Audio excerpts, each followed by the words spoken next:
you the chief of sinners?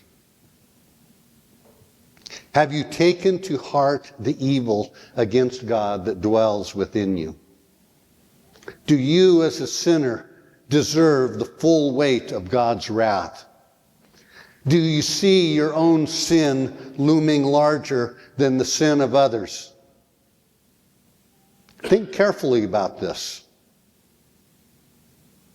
If you are not, and have not, and do not see your own sin, then you are in no condition to truly offer complete and total forgiveness to others.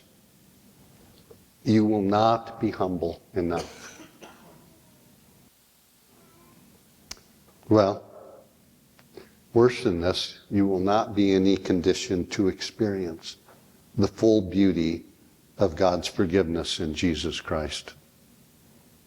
Jesus had to die on the cross, a crown of thorns in his head, nails through his hands and feet. He had to die for your sin. That's the picture that we must see when we look inside.